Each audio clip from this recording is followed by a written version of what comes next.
السلام علیکم every one, کیسے ہیں آپ؟ آئی ہوپ ٹھیک ہوں گے۔ ناول سلطنت عشق قسط نمبر ہے اس کی 9، تو پلیز چینل کو سبسکرائب کر دیجیے گا۔ اس کے بعد یہ میرا اپنا لکھا ہوا ناول ہے، اس میں وائس میری اپنی ہے۔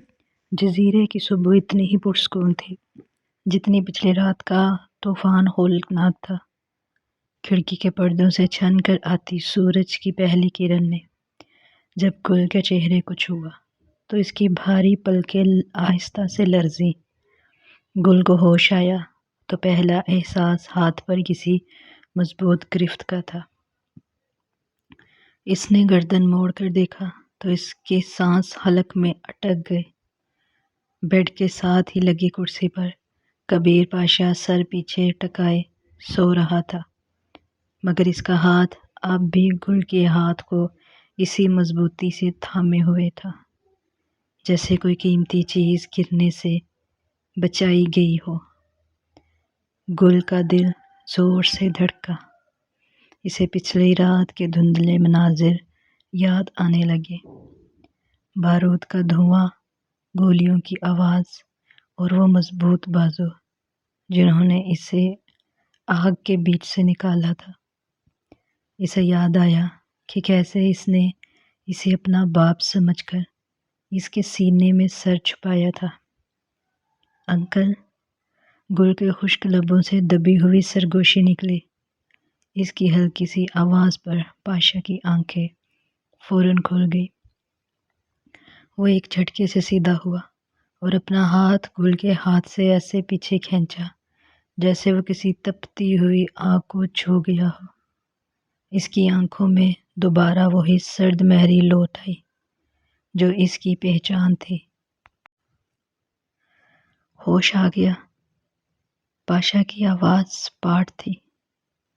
گل نے اٹھنے کی کوشش کی مگر نکاہت کی وجہ سے دوبارہ تکیے سے جا لگی۔ آپ نے میری جان بچائی وہاں ہوٹل میں۔ پاشا کھڑا ہوا اور اپنی جیکٹ درست کرتے ہوئے کھڑکی کی طرف مڑ گیا۔ اپنی غلط فہمی دور کر لو لڑکی، میں نے تمہاری جان اس لیے نہیں بچائی کہ مجھے تم سے کوئی ہمدردی ہے۔ تم سلطان زئی تک پہنچنے کا میرا واحد راستہ ہو۔ اگر تم مر جاتی تو میرا انتقام ادھورا رہ جاتا۔ گل کی آنکھوں میں نمی تیرنے لگی۔ وہ سخت لہجہ، وہ نفرت بھرے الفاظ، سب وہی تھا، مگر اس کا دل جانتا تھا کہ پچھلی رات اس شخص نے اسے جس طرح تھاما تھا وہ کسی مہرے کو نہیں تھاما جاتا۔ بابا نے مجھ پر حملہ کروایا تھا نا؟ گل کی آواز کانپ رہی تھی۔ وہ مجھے مارنا چاہتے ہیں۔ پاشا خاموش رہا۔ وہ اسے یہ سچ بتا کر مزید توڑنا نہیں چاہتا تھا، مگر جھوٹ بولنا اس کی فطرت میں نہیں لکھا تھا۔ سلطان زئی کے لیے رشتے صرف ضرورت تک ہوتے ہیں۔ اسے تمہاری پرواہ ہوتی تو وہ تمہیں اکیلا چھوڑ کر نہ بھاگتا۔ اسی وقت کمرے کا دروازہ کھلا اور ارسلان شاہ اندر داخل ہوا۔ اس کے ہاتھ میں کچھ رپورٹس تھی۔ بھائی، خان کا فون آیا ہے، ارسلان نے پاشا کی طرف دیکھتے ہوئے کہا۔ پھر اس کی نظر بیڈ پر لیٹی گل پر پڑی جو خاموشی سے آنسو بہا رہی تھی۔ گل، تم اب کیسی ہو؟ گل نے کوئی جواب نہیں دیا، بس اپنی چادر میں منہ چھپا لیا۔ پاشا تیزی سے کمرے سے باہر نکل گیا۔ ارسلان بھی اس کے پیچھے ہو لیا۔ کیا خبر ہے خان کی؟ پاشا نے بے صبری سے پوچھا۔ بھائی، سلطان زئی نے ایک نئی چال چلی ہے، ارسلان نے سنجیدگی سے کہا۔ اس نے انٹرپول کو خبر کر دی ہے کہ آپ نے اس کی بیٹی کو اغوا کیا ہے اور اسے انسانی اسمگلنگ کے لیے استعمال کر رہے ہیں۔ البانیہ کے ہوٹل کا حملہ اس نے اسی لیے کروایا تھا تاکہ آپ کو مجرم ثابت کر سکے، اور وہ اب وکٹم بن کر دنیا کے سامنے آ رہا ہے۔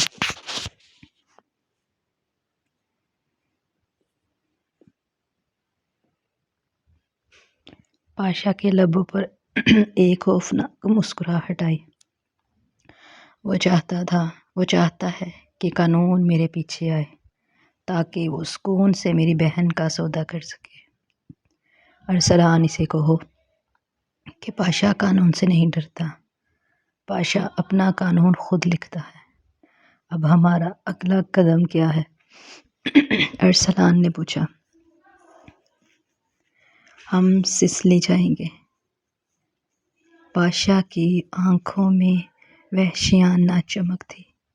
مگر اس بار یہ لڑکی ہمارے ساتھ نہیں جائے گی، اسے یہاں خان کی نگرانی میں چھوڑو۔ میں سلطان زئی کا وہ غرور توڑنے جا رہا ہوں جس کے بل پر وہ اچھل رہا ہے۔ پاشا پلٹا، مگر اسے نہیں معلوم تھا کہ گل دروازے کے پیچھے کھڑی اس کی ساری باتیں سن رہی تھی۔ اسے اب سمجھ آ گیا تھا کہ وہ جس باپ کے لیے تڑپ رہی تھی وہ اسے دنیا کا سب سے بڑا مجرم بنانے پر تلا ہوا تھا۔ کبیر پاشا سسلی کے لیے کی روانگی کی تیاری کے لیے ہال کے دوسرے حصے میں تھا، جبکہ ارسلان شاہ جزیرے کی بیرونی چوکیوں کا معائنہ کر رہا تھا۔ فضا میں سمندری پرندوں کی آوازیں گونج رہی تھیں کہ اچانک ایک کان پھاڑ دینے والا دھماکہ ہوا جس نے پورے بنگلے کی بنیادیں ہلا کر رکھ دیں۔ سلطان زئی کے کرائے کے قاتلوں نے اس بار خاموشی کی بجائے طاقت کا استعمال کیا۔ واٹر اسکوٹر اور تیز رفتار کشتیوں پر سوار درجنوں مسلح افراد نے جزیرے پر ہلہ بول دیا۔ ارسلان بھائی پیچھے ہٹو، علی کی آواز وائرلیس پر گونجی، مگر بہت دیر ہو چکی تھی۔ ارسلان شاہ جو فرنٹ لائن پر تھا، ایک گولی اس کے بائیں کندھے کو چیرتی ہوئی نکل گئی۔ وہ کراہ کر ایک چٹان کے پیچھے گرا۔ خون تیزی سے اس کے لباس کو سرخ کر رہا تھا۔ حملہ آوروں نے اسے گھیرے میں لے لیا تھا اور وہ اسے زندہ پکڑنا چاہتے تھے تاکہ پاشا کو بلیک میل کر سکے۔ آج ارسلان شاہ کا سر پاشا کے قدموں میں گرے گا۔ ایک حملہ آور نے قہقہ لگاتے ہوئے رائفل کا نشانہ ارسلان کے سر پر لیا۔ ابھی وہ ٹریگر دبانے ہی والا تھا کہ ایک سلنسر لگی گولی اس کے ماتھے کے پار ہو گئی۔ خان کسی سائے کی طرح درختوں کے جھنڈ سے نمودار ہوا۔ اس کی آنکھوں میں وہ درندگی تھی جو صرف میدان جنگ میں نظر آتی تھی۔ خان نے ایک ہاتھ سے اپنی مشین گن چلائی اور دوسرے ہاتھ سے ارسلان کو ڈھال فراہم کی۔ ارسلان ہوش میں رہو، میں تمہیں کچھ نہیں ہونے دوں گا۔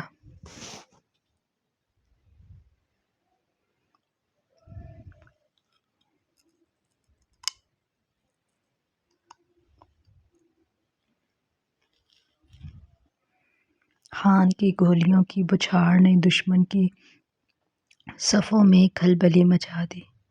اس نے بڑی مہارت سے ارسلان کو اپنے کندھے پر لادا اور فائرنگ کرتا ہوا پیچھے ہٹنے لگا۔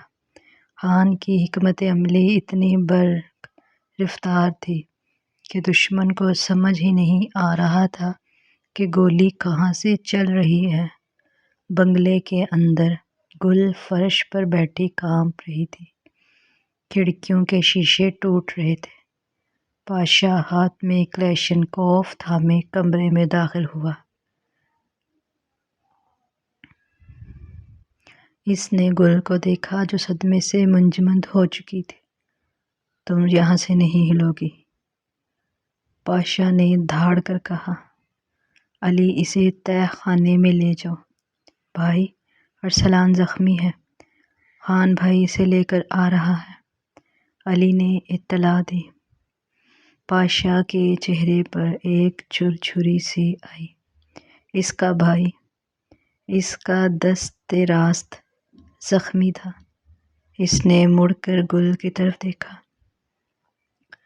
اس کی آنکھوں میں اس وقت گل کے لیے صرف نفرت تھی، کیونکہ اسے لگ رہا تھا یہ سب اس کے باپ کی وجہ سے ہو رہا ہے۔ خان خون میں لت پت ارسلان کو ساتھ لے کر اندر داخل ہوا۔ ارسلان کی آنکھیں بند ہو رہی تھیں۔ پاشا نے لپک کر اسے سنبھالا۔ خان، اسے اندر لے جاؤ۔ علی، تم اس کی مرہم پٹی کرو، میں باہر جا کر ان کتوں کا حساب کرتا ہوں۔ خان نے پاشا کا بازو روکا۔ نہیں بھائی، آپ اندر رہیں، یہ ڈکوئے ہو سکتا ہے، ان کا مقصد آپ کو باہر نکال کر نشانہ بنانا ہے۔ میں اور میری ٹیم انہیں سمندر بدر کر دیں گے۔ گل نے جب ارسلان کو اس حالت میں دیکھا تو وہ اپنی ہمت مجتمع کر کے کھڑی ہوئی۔ اس نے دیکھا کہ ارسلان کا خون فرش پر گر رہا ہے۔ یہ وہی ارسلان شاہ تھا جس نے اسے ہمیشہ بہن کہا اور پاشا کے غصے سے بچایا۔ گل نے کپکپاتے قدموں سے ارسلان کے قریب جا کر اس کا ہاتھ تھام لیا۔ ارسلان بھائی، یہ سب میری وجہ سے۔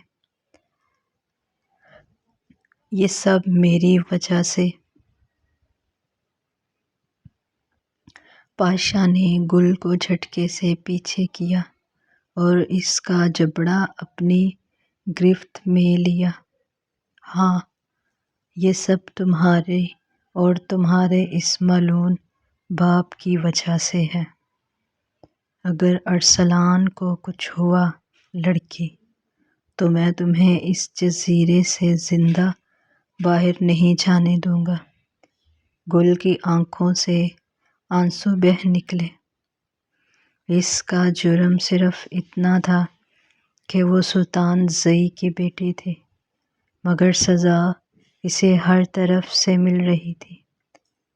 باہر بارود کی بو تھی اور اندر پاشا کی نفرت کی تپش۔ سیف ہاؤس کے میڈیکل روم میں فضا بوجھل اور خون کی بو سے اٹی ہوئی تھی۔ ارسلان شاہ بے ہوشی کے عالم میں کراہ رہا تھا، جبکہ علی اور ڈاکٹر اس کی گولی نکالنے کی تگدو میں تھے۔ باہر سمندر میں خان کے آدمیوں کی فائرنگ کے دھماکے اب بھی سنائی دے رہے تھے، مگر کمرے کے اندر ایک الگ ہی طوفان برپا تھا۔ کبیر پاشا، جس کے سفید کپڑوں پر ارسلان کے خون کے چھینٹے پڑے تھے، کسی زخمی چیتے کی طرح کمرے میں چکر کاٹ رہا تھا۔ اس کی نظریں بار بار بیڈ پر لیٹے ارسلان اور پھر کونے میں سہمی ہوئی گل پر پڑ رہی تھیں۔ اچانک پاشا نے اپنا سیٹلائٹ فون نکالا اور ایک نمبر ڈائل کیا۔ اس کی انگلیاں غصے سے کانپ رہی تھیں۔ دوسری طرف سے جیسے ہی کال اٹینڈ ہوئی، سلطان زئی کی وہی طنزیہ ہنسی گونجی۔ کیوں پاشا، جزیرے کی ہوا کیسی ہے؟ سنا ہے وہاں آج کل سرخ بارش ہو رہی ہے۔ پاشا نے فون پر اپنی گرفت اتنی سخت کی کہ پلاسکٹ کے چرچرانے کی آواز آئی۔ سلطان زئی، بہت کھیل لیا تم نے چھپن چھپائی، آج تو نے میرے بھائی پر ہاتھ ڈالا ہے۔ یاد رکھ، اب میں تیری موت کا وہ منظر لکھوں گا جس کی وحشت سے تیری آنے والی نسلیں بھی کانپیں گی۔ اوہ! تو ارسلان کو گولی لگ گئی، سلطان زئی نے مصنوعی دکھ سے کہا۔ برا ہوا، مگر پاشا، سودا اب بھی وہی کھلا ہے۔ میری بیٹی مجھے دے دو، میں تمہاری بہن کو کسی گمنام گلی میں پھینک دوں گا، شاید کوئی رحم دل اسے اٹھا لے۔ چپ کر کتے! پاشا دہاڑا، اس کی آواز پورے بنگلے میں گونجی۔ سودا ختم ہو گیا، اب صرف حساب ہوگا۔ تو نے اپنی بیٹی کو مروانے کے لیے حملہ کروایا تھا۔ تو سن، اب یہ لڑکی میرے پاس صرف قیدی نہیں ہے، یہ تیری وہ دکھتی رگ ہے جسے میں اب انچ انچ کر کے کاٹوں گا۔ پاشا نے کیمرہ آن کیا اور فون گل کی طرف کر دیا۔ گل، جس کا چہرہ آنسوں سے بھیگا ہوا تھا، اپنے باپ کو اسکرین پر دیکھ کر تڑپ اٹھی۔ بابا، آپ نے کیوں کیا یہ سب؟ میں آپ کی بیٹی ہوں بابا، گل نے سسکتے ہوئے پکارا۔ مگر سلطان زئی کے چہرے پر ایک لمحے کے لیے بھی پچھتاوا نہ آیا۔ اس نے سرد مہری سے کہا، تم میرے کسی کام کی نہیں رہی گل، پاشا کے پاس رہ کر تم ناپاک ہو چکی ہو۔ گل کے قدموں تلے سے زمین نکل گئی۔ پاشا نے فون واپس اپنی طرف کیا اور سلطان زئی کی آنکھوں میں جھانکتے ہوئے کہا،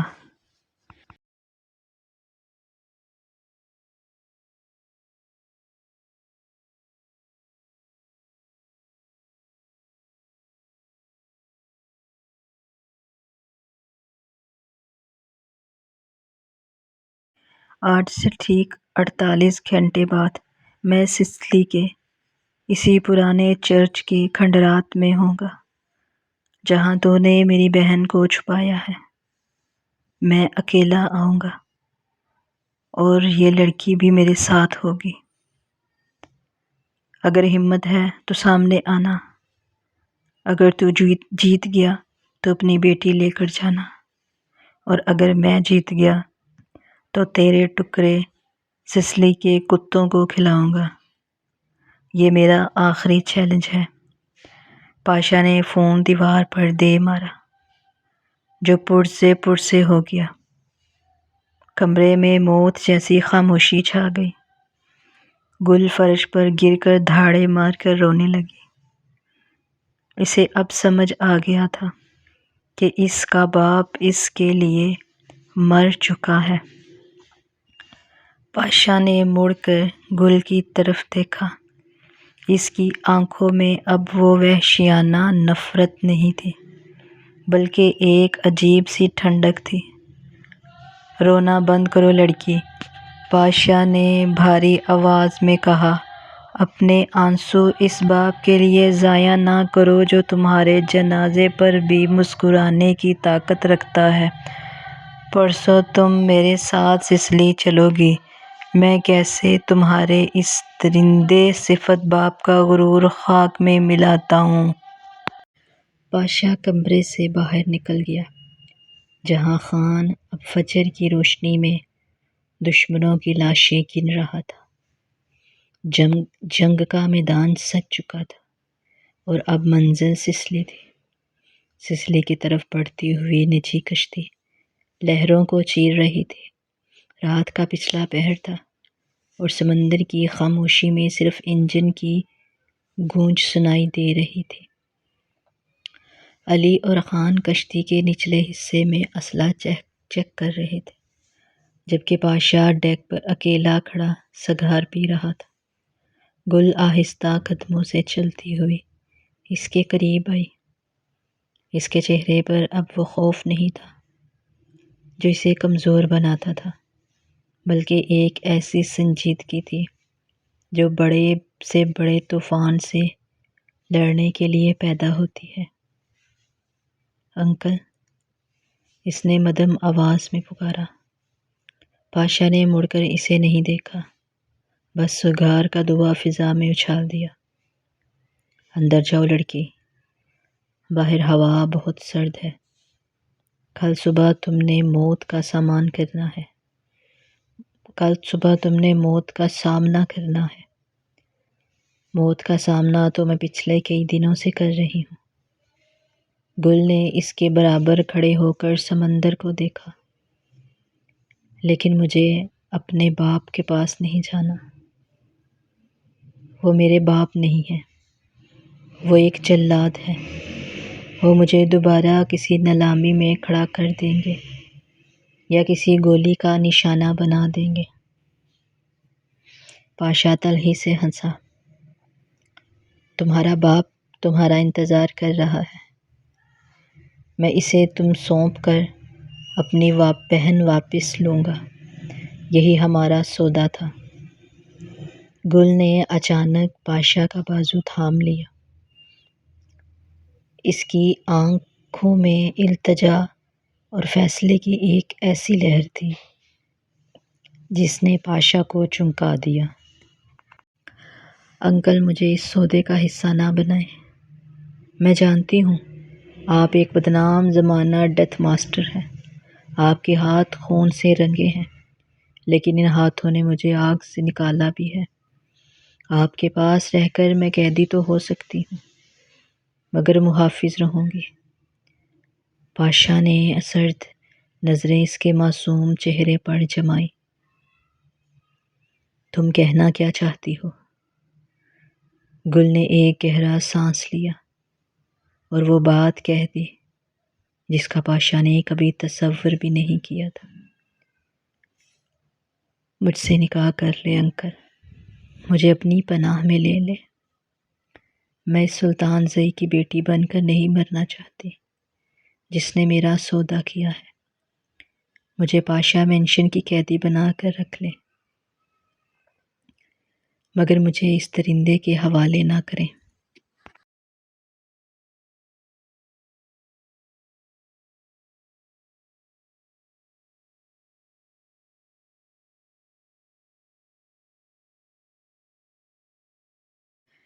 پاشا کے ہاتھ سے سگار گر گیا۔ اس نے حیرت اور غصے کے ملے جلے تاثرات کے ساتھ گل کو دیکھا۔ تم ہوش میں تو ہو؟ تم اس شخص سے نکاح کی بات کر رہی ہو جو تمہارے باپ کو قتل کرنے جا رہا ہے، جس نے تمہیں اب تک صرف تکلیف دی۔ تمہیں اپنی اور میری عمر کا فرق معلوم ہے؟ ہاں، گل کی آواز میں مضبوطی تھی، کیونکہ آپ کی تکلیف میں بھی ایک سچائی ہے۔ آپ جو کرتے ہیں سامنے کرتے ہیں۔ میرے باپ نے تو مجھے پیار کے نام پر دھوکہ دیا۔ انکل، اگر آپ نے میرا ہاتھ نہ تھاما تو میں سسلی کے ان کھنڈرات میں خود کو ختم کر لوں گی، مگر اس شخص کے ساتھ ایک قدم نہیں چلوں گی۔ پاشا نے گل کی آنکھوں میں دیکھا۔ وہاں خوف کی جگہ اب ایک عجیب سا مان تھا۔ وہ جانتا تھا کہ اگر وہ اس سے نکاح کر لیتا ہے تو سلطان زئی کا سب سے بڑا مہرہ ہمیشہ کے لیے پاشا کا ہو جائے گا، اور یہ سلطان زئی کے لیے موت سے بڑی سزا ہوگی۔ تمہیں پتہ ہے نا کہ اس نکاح کا مطلب کیا ہے؟ پاشا نے اس کے قریب ہوتے سرد لہجے میں پوچھا۔ تم پھر کبھی نہیں آزاد ہو سکو گے۔ تم ہمیشہ کے لیے ایک ایسے شخص کی قید میں آ جاؤ گے جس کا دل پتھر کا ہے۔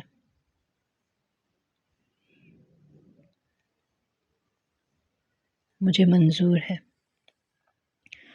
گل نے نم آنکھوں کے ساتھ مسکرا کر کہا، پتھر کے دل میں جگہ بنانا کسی سنگ دل باپ کی گولی کھانے سے بہتر ہے۔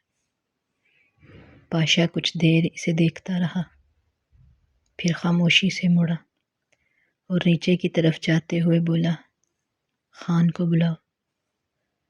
اگر یہی تمہارا فیصلہ ہے تو سسلی پہنچنے سے پہلے ہی یہ سلطنت عشق اپنا نیا قانون لکھے گی۔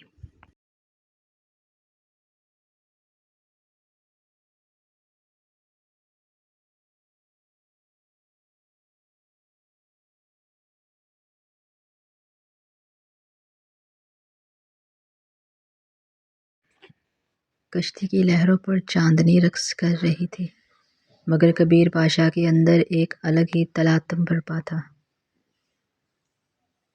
کشتی کے چھوٹے سے کیبن کو علی اور خان نے نہایت سادگی مگر وقار کے ساتھ تیار کیا تھا۔ خان نے قریبی جزیرے سے ایک بوڑھے نکاح خواں کا انتظام کر لیا تھا جو ان کے ساتھ کشتی پر موجود تھا۔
سلطنت عشق بائی عائشہ نور کی ستمبر اس کی 9.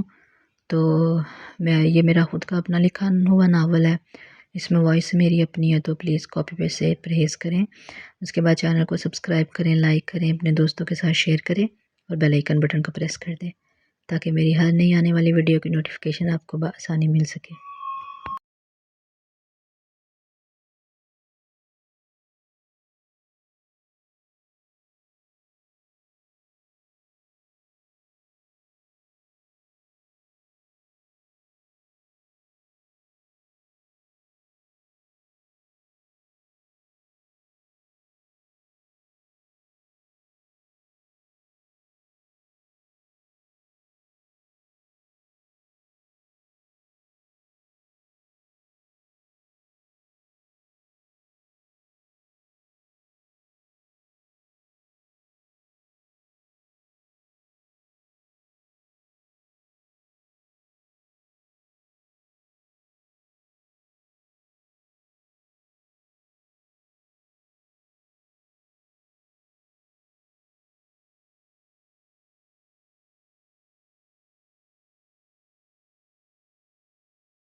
چینل کو سبسکرائب کر دیں، لائک کر دیں، اپنے دوستوں کے ساتھ شیئر کر دیں اور بیل آئیکن بٹن کو پریس کر دیں۔